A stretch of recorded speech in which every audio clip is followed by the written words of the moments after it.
Welcome to the Never Been Promoted podcast with Thomas Helfrich. Get ready for a thrilling adventure as we uncover entrepreneurial journeys and life-changing business insights every week. And now your host, Thomas.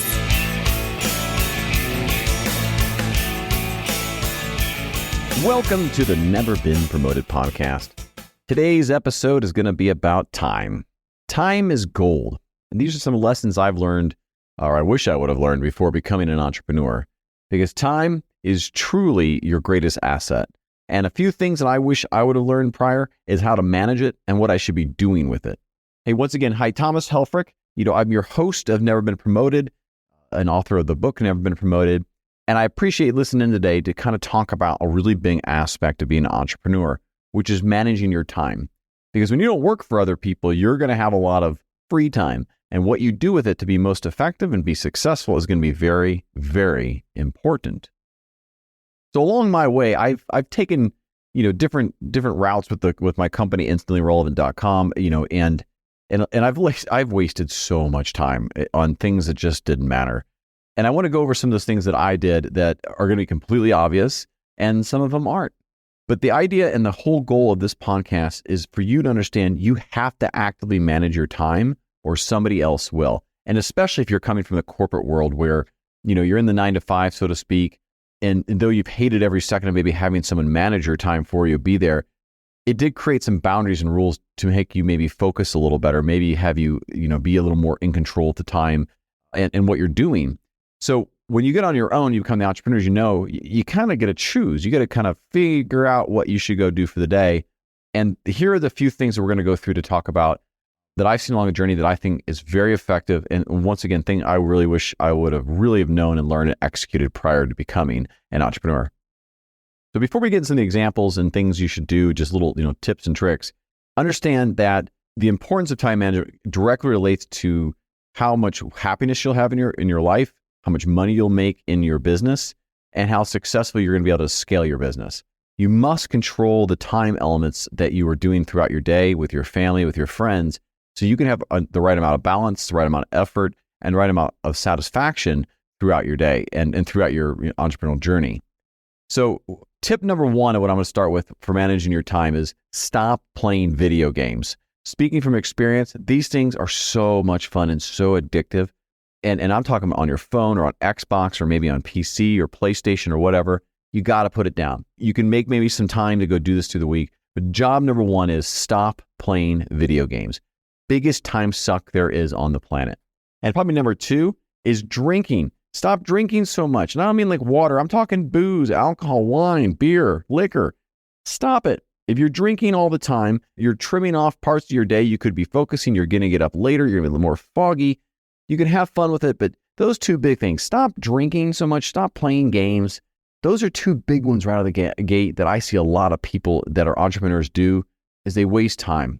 A third one that I had to do, you can't play golf all the time, people. You got to put down the sticks. You got to go and work. Golf's like a long 4 to 5 hour thing. I know you may love it. That's why you went on your own. Go occasionally. Stop golfing. Well, don't stop golfing. Just stop playing so often. Now, all jokes aside, these are kind of big things in my life that I thought I had to do and I knew I had to do to be more successful, is really kind of play less video games on my phone, the golf, and even, drink a little bit less throughout the week and weekends. But let's get into some maybe more minutia or let's get into a few smaller details of what you should be doing to really manage your time. So I would start with this idea of time blocking. And that's where you dedicate specific hours of your day to a particular task or set of activities. And these kind of blocks of time can help you increase the productivity and decrease distractions. And this is kind of like the assembly line where you're doing the same task over and over. Well, if you can focus on the same problem or set of tasks that are related without distraction, you get them done faster, you get them done better. And when you're done with it, you'll feel more satisfied that you actually completed the task. And for those of us with a touch of the ADD, this is a very important thing to do. Time block, set time to go work on things as a group, and just go get it executed. Put down the phone, put email on mute, don't have any other distractions, go to one maybe PC screen if you need to even, just get focused and do it in a time block. Another idea is this thing called the Pomodoro technique. And this is where you break in work chunks into 25-minute segments with little 5-minute breaks after. And what that does, you could take longer breaks after maybe like 4 segments or so. But this keeps your mind fresh. It keeps you being burnt out. It gets you to move around a little bit.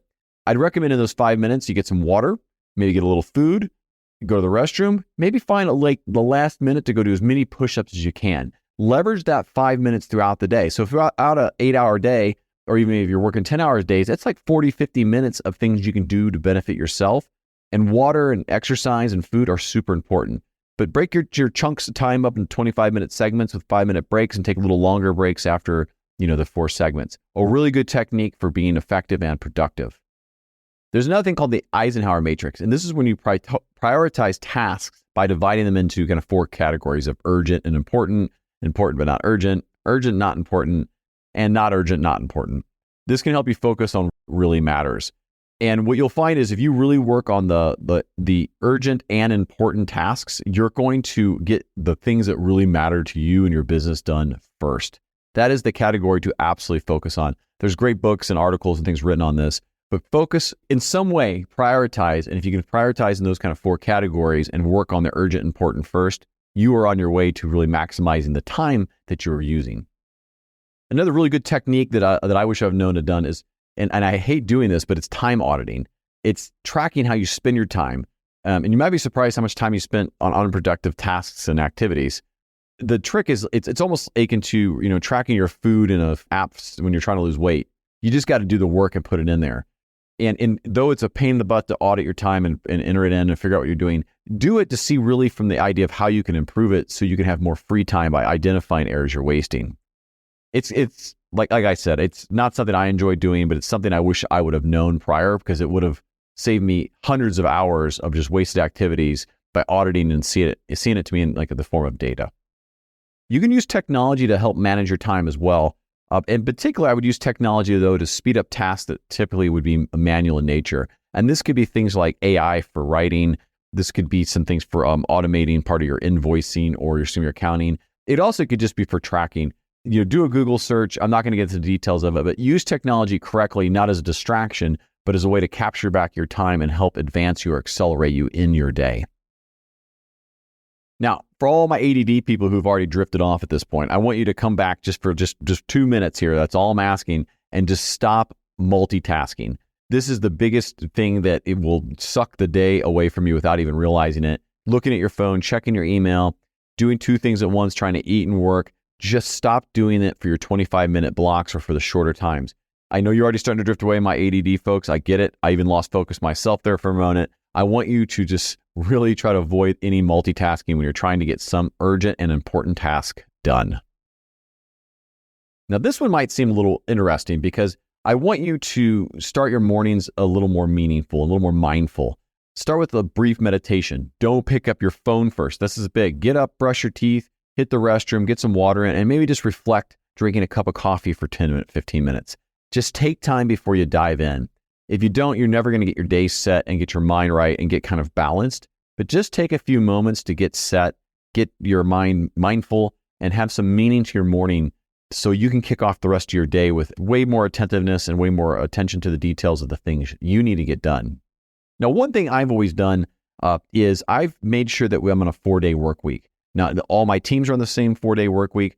And what I mean by that is I work Monday, Tuesday, Thursday, Friday, specifically for customers, for tasks, for things in the business, taking meetings. Every Wednesday, though, I call it a learn day. So a good use of my time is to take a full day and dedicate it towards learning, towards creating something greater, to becoming a better person, even to do some other things that you just can't have time. Like if you got to go to a doctor's appointment or you need to go, maybe just go fishing for the day for that day. Mind breaks, ways to improve who you are, to take some wellness, break up your day. Now, you are an entrepreneur. You can control this. So if you can give a whole full day to yourself to grow, to improve your mindset, do it. Do it for your customers. Make your employees do it well. Set up your company in a way that you can embrace a 4-day work week, with the 5th day being something that's improving yourself. And maybe one of the things I would leave you with just from tips is this is a bit self-reflective. You need to figure out when you work best. If you're most focused, maybe the hour after you drop the kids off at school, or maybe when the house is empty and you're working from home, or you first get to the office, or whatever it is, maybe it's like 10:30 to 11:30. Find your peak time and go work on the most urgent, important tasks that you have. Heads down, no multitasking, go get it done. because this is when you're going to see the superhuman in you come out. This is when you're going to get your time back. You're going to accomplish things you never thought you can do in 1 hour or in a short period of time. Find your peak performance time and go do your most critical and most important tasks during that time. Now, I want to leave you with a final thought. It's important to manage your time, and these are for activities for getting things done. But here's a good use of time you should always consider. Always, if at all possible, make it to your kids' activities, their games, their rehearsals if you can, their practices, whatever it is, because that time is going to go away. It is fleeting. They're not going to get younger. They're not going to be in those things forever. Go attend it. Be present. Take the time to be there for them. That is the highest use of time that I would say you need to do, is be there for your kids when those few years, those 10 years, they're going to be able to remember you as their dad, as the kid is completely dependent, or as a mom. Get in there. Make sure you can make time. Try to prioritize as much as you can around getting their attention, giving them attention and being there for what they will find is some of the most valuable time too. And you'll look back, now remember the meetings you took on a Wednesday, you'll look back and think, I'm so glad I went to that game.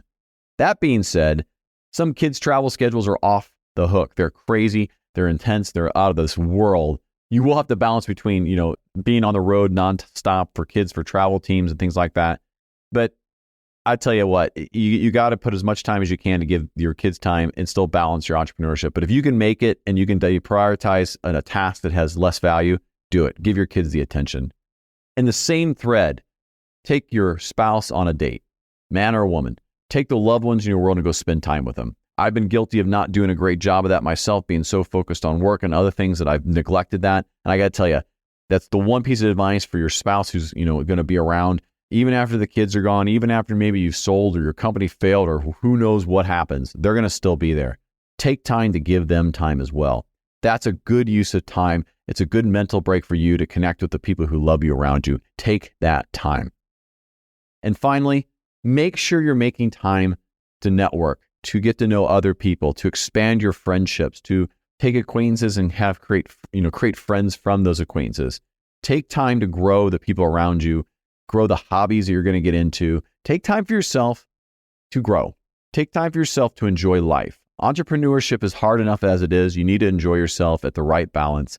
But if you can organize your time on the front end for tasks, executions, for thinking about your strategy, for thinking about how you're going to tactically get things done and balance it with the work-life balance and some of the ideas I've shared here, you're going to be well on your way to becoming a successful entrepreneur that's going to be happy in life. This is one of many things I wish I would have learned and implemented prior to becoming an entrepreneur. If you've taken this and you've gotten a couple things from it, awesome. Go do it. It'll make you a better person, better entrepreneur, and a better just human in general. You'll be better at life. You'll be better at living in life, and you'll have more fun in it. I truly appreciate you taking the time to listen. You can connect with me at neverbeenpromoted.com. I look forward to hearing from you. And thank you once again for listening to the Never Been Promoted podcast. Thanks for listening to Never Been Promoted with Thomas Helfrich. Make sure to check the show notes for our guest contact information and any relevant links. Connect with Thomas personally at neverbeenpromoted.com.